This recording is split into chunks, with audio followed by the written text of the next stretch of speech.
ప్రభుత్వం ఎంతో ప్రతిష్టాత్మకంగా తీసుకున్న ఎన్టీఆర్ భరోసా పింఛన్లు ఏదైతే ఎన్నికల్లో హామీ ఇచ్చామో ఆ ఎన్నికల హామీని అమలు చేస్తున్న భాగంగా జూలై మాసంలో 4,000 పెన్షన్ 3,000 రూపాయల పెన్షన్ని 4,000కి పెంచి 4,000 ఇవ్వటమే కాకుండా దేశంలో ఎక్కడా లేని విధంగా గత 3 నెలలకు కూడా అంటే ఏప్రిల్ మే జూన్ మాసాలకు కూడా ఏదైతే బకాయి ఉందో దాన్ని కలిపి 7,000 రూపాయలు 64.8 లక్షల మందికి ఇచ్చిన ఘనత చంద్రబాబు నాయుడు గారి ప్రభుత్వం అందని చెప్పేసి మనం చేస్తామని నేను మరి క్రమం తప్పుకోకుండా మరి 1వ తారీఖున ఆగస్టు 1వ తారీఖున 2వ మాసంలో కూడా ఈ పెన్షన్లు ఈ 64 లక్షల మందికి అందజేసే కార్యక్రమాన్ని రేపు పెద్ద ఎత్తున ప్రతి గ్రామంలో చేయబోతున్నామని చెప్పేసి మనం చేస్తా ఉన్నాను.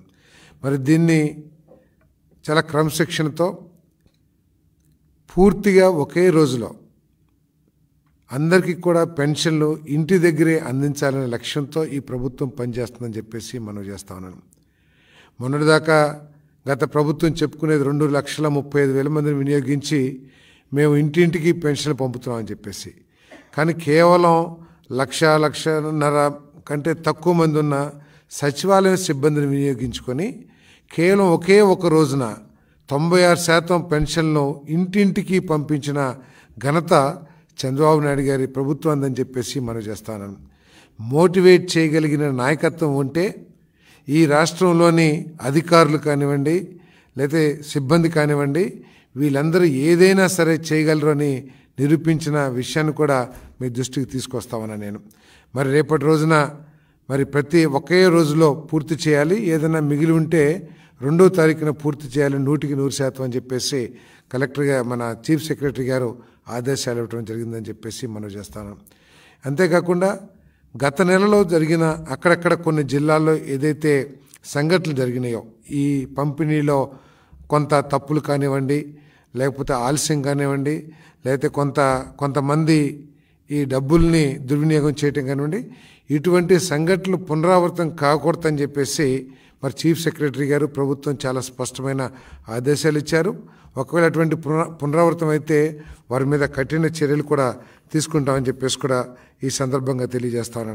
మరి రాష్ట్ర ఆర్థిక పరిస్థితి తీవ్ర ఇబ్బందుల్లో ఉన్నా కూడా కేవలం గత ప్రభుత్వ చేతకానితనం మూలంగా ఒక దేశంలోనే 1-2 స్థానాల్లో ఉండాల్సిన ఈ రాష్ట్రం అదో ఆర్థికంగా మరి చితికిపోయిన విషయాన్ని ప్రతి ఒక్కళ్ళు కూడా ఇటీవల ముఖ్యమంత్రి గారు ఇచ్చిన వైట్ పేపర్ ద్వారా శ్వేతపత్రం ద్వారా కూడా అర్థం చేసుకున్నారు.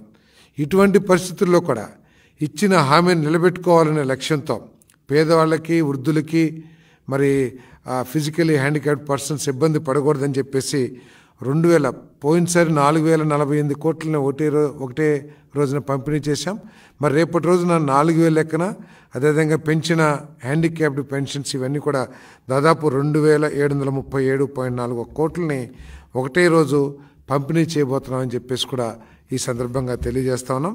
మరి అధికారులందరికీ కూడా పోయినసారి కొంత సర్వర్స్ ఇబ్బంది పెట్టినా కూడా మరి సచివాలయం సిబ్బంది కానివ్వండి ప్రభుత్వ అధికారులు కానివ్వండి చాలా కమిట్మెంట్తో ప్రతి ఇంటికి కూడా ఈ పెన్షన్లు తీసుకెళ్ళటం జరిగిందని చెప్పేసి ఈ సందర్భంగా తెలియజేస్తూ మరి చంద్రబాబు నాయుడు గారు ఈ రాష్ట్రాన్ని గాడిలో పెట్టడానికి, ఎందుకంటే ఒక ఎక్స్పీరియన్స్ లేని వ్యక్తి రాష్ట్ర అభివృద్ధి పట్ల కానీ లేకపోతే ప్రజల ఉపాధి విషయాల్లో కానివ్వండి ఒక విజన్ లేని వ్యక్తి కేవలం స్వార్థంతోనే పనిచేసిన వ్యక్తి పరిపాలనలో ఈ రాష్ట్రం పూర్తిగా అధోగతి పాలైన విషయం రాష్ట్రంలో ప్రతి ఒక్కరు కూడా గుర్తించిన విషయం గత ఎన్నికల ద్వారా మనందరూ కూడా అర్థమైంది.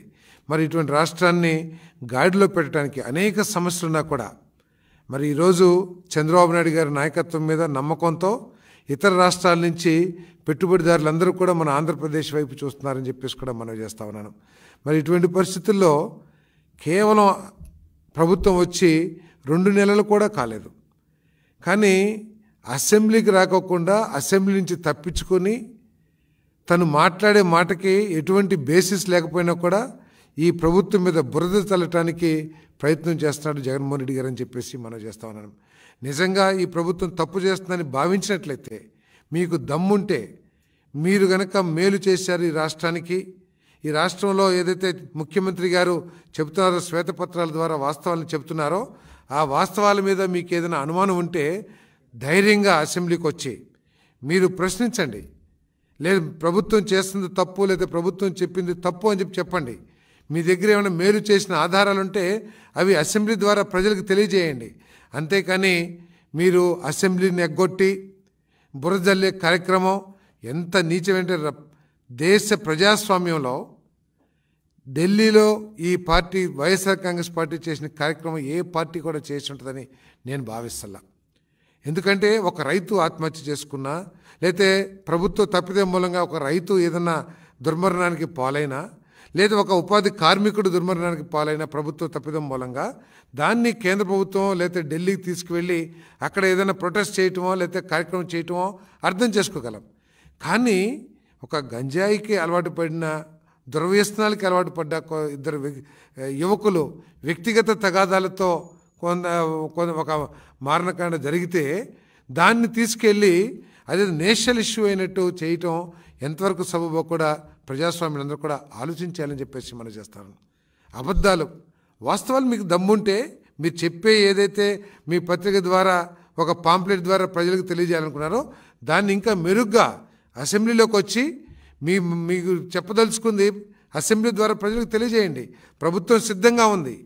మీరు అవసరమైతే ఇంకా ఎక్కువ రోజులు అసెంబ్లీ నడిపోయినా సరే మీరు లేవనెత్తే ప్రతి సమస్యకి సమాధానం చెప్పడానికి, మీరు చేసిన ప్రతి తప్పిదానికి ఆధారాలతో సహా నిరూపించడానికి ఈ ప్రభుత్వం సిద్ధంగా ఉందని చెప్పేసి నేను మనవి చేస్తాను. అసెంబ్లీలోకి వచ్చి మరి మాట్లాడమని ముఖ్యమంత్రి గారు సవాల్ విసిరితే ఆ సవాలు స్వీకరించలేని ఒక దౌర్భాగ్య పరిస్థితిలో ఉండి కేవలం నాకు పత్రిక, నాకు టీవీ ఉంది కదా అని చెప్పేసి దాని ద్వారా అబద్ధాలు ప్రచారం చేయటం కరెక్ట్ కాదని చెప్పేసి మనం చేస్తాను. ఈరోజు చెప్తా ఉన్నారు ఆరోగ్యశ్రీలో కూడా ఏదో 1500 కోట్ల రూపాయలు ప్రభుత్వం ఎగ్గొట్టిందని. ఎవరన్నా విచక్షణ, అసలు ఆలోచన జ్ఞానం కానివ్వండి, లేకపోతే ఒక 5 సంవత్సరాలు ముఖ్యమంత్రిగా చేసిన స్థాయి వ్యక్తి మాట్లాడా అని చెప్పేసి అడుగుతా ఉన్నా నేను. ఒకవేళ 1500 కోట్ల అప్పు ఉంటే దానికి కారణం ఎవరు? మీరు చేసిన దుష్పరిపాలన 5 సంవత్సరాల ఫలితం కాదా అని చెప్పేసి అడుగుతా ఉన్నా నేను. 45 రోజుల్లో చెల్లించాల్సిన పేమెంట్ని మీరు చెల్లించకపోవటం మూలంగా ఎన్నిసార్లు హాస్పిటల్స్ యాజమాన్యాలు స్ట్రైక్ ప్రకటించి లేకపోతే మన కోఆపరేషన్ విత్డ్రా చేసుకుని మేము వైద్య సేవలు అందించము, మీరు పేషెంట్స్ డబ్బులు కడితేనే మేము వైద్యం చేస్తామని చెప్పేసి ఎంతమంది పేదలు ఇబ్బంది పడ్డారో తెలుసా అని చెప్పేసి నేను జగన్మోహన్ రెడ్డి గారిని ప్రశ్నిస్తామన్నా నేను. మీరు చేసిన ఆర్థిక అవకతవకల మూలంగా ఈ రాష్ట్రాన్ని ఆర్థికంగా కుదేలు చేయటం మూలంగా మీరు లక్షల కోట్ల రూపాయలు కాంట్రాక్టర్లకు కానివ్వండి, హాస్పిటల్కి కానివ్వండి, ఆఖరికి భోజనాలు సప్లై చేసిన వాళ్ళకు కూడా మీరు బిల్లులు ఇవ్వలేని దుస్థితిలో ఈ రాష్ట్రాన్ని ముంచిన విషయం వాస్తవం కాదా అని చెప్పేసి అడుగుతామన్నా నేను. రాష్ట్రాన్ని దాదాపు 11 లక్షల కోట్ల అప్పులు ఊబిలోకి దించేసి ఈరోజు పత్తితులాగా 1500 కోట్లు ఇవ్వలేదు, ఆరోగ్యశ్రీకి డబ్బులు చెల్లించలేదని చెప్పేసి ప్రచారం చేయటం ఎంతవరకు ఆలోచించేయమని చెప్పేసి నేను ఇటువంటి అబద్ధాలని మానుకోమని చెప్పేసి కూడా ఈ సందర్భంగా తెలియజేస్తామని నేను. టీడీపీ, తెలుగుదేశం పార్టీ, చంద్రబాబు నాయుడు గారు, పవన్ కళ్యాణ్ గారు, మోడీ గారు ఈ రాష్ట్రంలో ఆరోగ్య పరిస్థితులు మెరుగుపరచడానికి కట్టుబడి ఉన్నామని చెప్పేసి మనం చేస్తామన్నాను. మరి గతంలో కూడా బీపీఎల్ దిగువనున్న 1,20,00,000 మందికి ఈ పథకాన్ని వర్తింపజేసి 4 ఏళ్లలోనే 5,330 కోట్ల రూపాయలు 12 లక్షల మంది రోగులకి చెల్లించిన ఘనత ఈ తెలుగుదేశం పార్టీ ప్రభుత్వం నుంచి కూడా నేను మనవి చేస్తాను. అంతేకాకుండా అనేకమైన వినికిడి లోపం ఉన్న వాళ్ళకి కాక్లియర్ ఇంప్లాంటేషన్ కానివ్వండి, గుండె ఊపిరితిత్తులకు సంబంధించి 6 లక్షల మందికి, మూత్రపిండ మార్పిడి లాంటి వాళ్ళకి 3.5 లక్షల మందికి మరి వైద్య సేవలు ఉచితంగా అందించిన ఘనత ఈ ప్రభుత్వం కూడా మనం చేస్తామని నేను. అంతేకాకుండా క్లెయిమ్ అందంగానే, అంటే వైద్యం చేయగానే హాస్పిటల్స్ పంపించే క్లెయిమ్స్ ఏదైతే ఉంటాయో 70% క్లెయిమ్స్ని వెంటనే చెల్లించిన ఘనత గత చరిత్ర తెలుగుదేశం పార్టీది, చంద్రబాబు నాయుడు గారిది అని చెప్పేసి కూడా ఈ సందర్భంగా నేను తెలియజేస్తామని నేను. మరి ఇప్పుడు గతంలో జగన్మోహన్ రెడ్డి గారి ప్రభుత్వం ఒకసారి ఆలోచించేయండి, ఎన్నిసార్లు ఈ రాష్ట్రంలో ఆసుపత్రులు మేము ఆరోగ్యశ్రీ సేవల్ని అందించలేము అని చెప్పేసి మరి ఈ సేవలను ఆపేసి ఒకసారి ఆలోచించమని చెప్పేసి మనం చేస్తాను.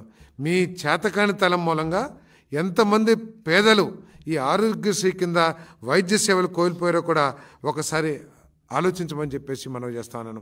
మరి ఇటువంటి అబద్ధాలని ప్రచారం చేయటానికి పూనుకునే కంటే మీ పత్రిక ఉంది కదా అని చెప్పేసి దాంట్లో అబద్ధాలు ప్రచారం చేసి గోబెల్స్ ప్రచారం చేసే కంటే మీకు దమ్ముంటే, మీ పరిపాలనలో ఈ రాష్ట్ర ప్రజలకి మెరుగైన పరిపాలన అందించామని చెప్పేసి నమ్మకం ఉంటే, ఈ రాష్ట్రాన్ని ఏదైతే చంద్రబాబు నాయుడు గారు సోదాహరణంగా పూర్తి ఎవిడెన్స్తో సహా ఆధారాలతో సహా ప్రతి డిపార్ట్మెంట్లో ఎంత బకాయిలు పెట్టారు, ఎంత నష్టం చేశారు, మీ పరిపాలన మూలంగా ఈ రాష్ట్రానికి ఎంత నష్టం చేకూరిందని ఆధారాలతో సహా చెప్తున్నారో, మీకు దాని మీద ఏమైనా అభ్యంతరాలుంటే దమ్ముంటే అసెంబ్లీకి రమ్మని చెప్పేసి కూడా సాక్షాత్ ముఖ్యమంత్రి గారే ఛాలెంజ్ చేశారు.